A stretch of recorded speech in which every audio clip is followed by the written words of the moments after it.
नमस्कार दोस्तों, स्वागत है आप लोगों का आपके अपने सबसे प्रिय चैनल इस्माइल टिप्स में। रामनवमी के दिन एक चीज़ ज़रूर खा लेना, पूरे साल जमकर पैसा आएगा। भक्तजनों, माताओं, बहनों, सादर जय श्री कृष्णा। रामनवमी की हार्दिक शुभकामनाएं।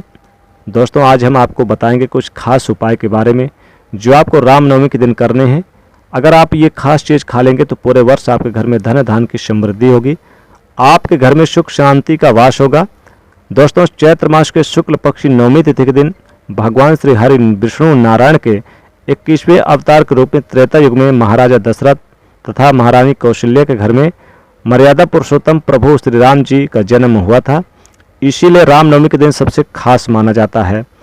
रामचरितमानस में तुलसीदास जी ने लिखा है, बहुत ही सुंदर लिखा है कि नवमी तिथि मधुमास पुनीता शुक्ल पक्ष अभिजीत हर प्रीता, यानी चैत्र मास के जो शुक्ल पक्षी नवमी तिथि होती है, ठीक दोपहर के समय, मध्याह्न के समय, अभिजीत मुहूर्त दोपहर 12 बजे भगवान मर्यादा पुरुषोत्तम जी का प्रकट हुआ था, राम जी का। तभी से रामनवमी का दिन खास माना जाता है और रामनवमी के सर्वाध सिद्ध के साथ कई योग भी विद्यमान रहेंगे। इसी कारण से रामनवमी के दिन यदि हम कोई भी नया काम करते हैं, कोई उपाय करते हैं, शुभ काम करते हैं, मंगल कार्य का शुभारंभ करेंगे तो सबसे ज़्यादा हमारे जीवन में लाभदायक सिद्ध होता है।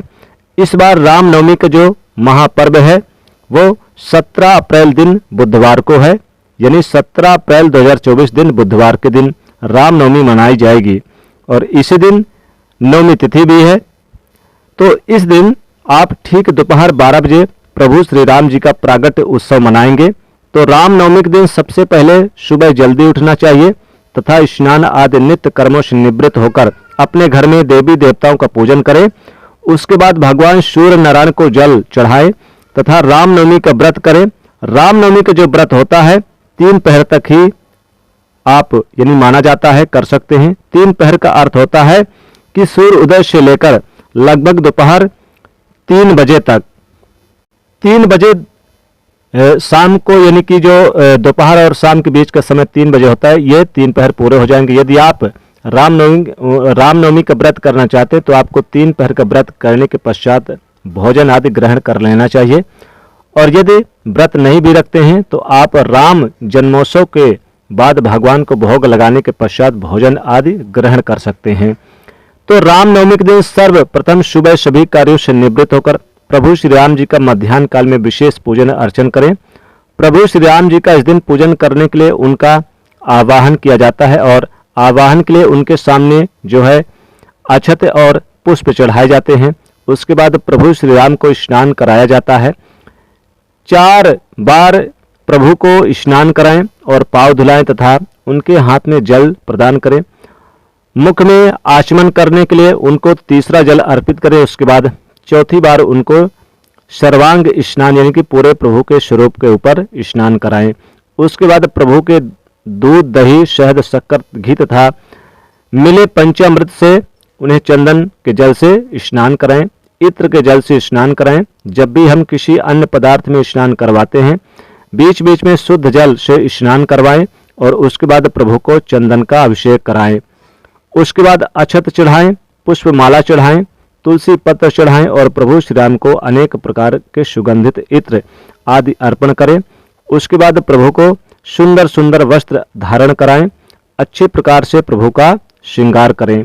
ये कार्य आप दोपहर 12 बजे के पहले पहले संपन्न करें और ठीक 12 जैसे ही बजते हैं उसके बाद भगवान के सामने भोग रखें और भगवान को जो है भोग के रूप में, वैसे तो आप अनेक प्रकार के मिठाइयाँ, फल और अन्य भोग सामग्री उनके सामने रख सकते हैं, पंचमेवा इत्यादि उनको भोग के रूप में अर्पण करें। लेकिन सबसे पहले आप कोई प्रिय वस्तु यदि उनकी है तो वो खीर होती है। भगवान श्री राम की सबसे प्रिय वस्तु खीर होती है।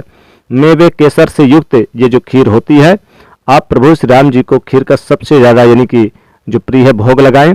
तो यदि आप व्रत करते हैं, उपवास करते हैं तो आप फलाहारी हैं, खीर बनाकर प्रभु को अर्पण करें। और यदि व्रत उपवास आप नहीं करते हैं तब भी प्रभु के जन्मोत्सव के बाद आप भोजन ग्रहण करें तो खीर का सेवन जरूर करें। खीर का भोग लगाने के बाद फिर आप इसे ग्रहण करें।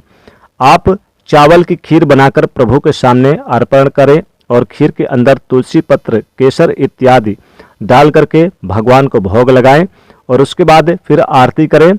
आरती करने के बाद सभी भक्तों को प्रसाद वितरण करें। फल, मिठाई और अन्य जो भी सामग्री आपने भोग लगाई है उसका प्रसाद वितरण करें। भगवान की स्तुति का गान करें तथा श्री राम जी का चरितमानस, रामचरितमानस का अखंड रामचरितमानस का पाठ भी करें।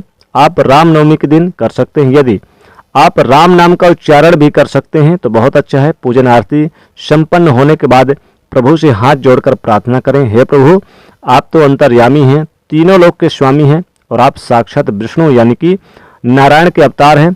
आज हमने आपका प्रागट्य उत्सव, आपका अवतरण दिवस, जन्म दिवस मनाया है, आपकी सेवा की है, आपकी पूजा की है। हमारे द्वारा जाने अनजाने में कोई त्रुटि हो गई हो तो आप हमें क्षमा कर दीजिएगा। इस प्रकार से रामनवमी का पर्व मनाइए और फिर आप प्रसाद के रूप में जो खीर बची है उसे ग्रहण कर लीजिएगा। रामनवमी के दिन खीर खाने से बहुत ही शुभ होता है, बहुत ही उत्तम होता है। वैसे तो इस दिन आप मीठे पकवान, पूड़ी, कचौड़ी, हलवा वगैरह सब कुछ बना सकते हैं, सबका भोग लगाकर फिर इसका सेवन भी कर सकते हैं, लेकिन खीर का सेवन करने से भगवान श्री राम अत्यधिक प्रसन्न हो जाते हैं। दोस्तों, इस दिन जो भी लाल अंगूर मिल जाए तो लाल अंगूर का भी सेवन करें और हरा वाला अंगूर भी सेवन करें। फलों में सेव, केला जरूर इस दिन सेवन करें। भगवान को केला अर्पण करें। पीले जो भी फल होते हैं उन्हें भगवान को अर्पण करें और फिर आप यथा योग संभव यानी कि जो भी चीज़ें हैं उन्हें अर्पण करने के बाद फिर इसका सेवन जरूर करें।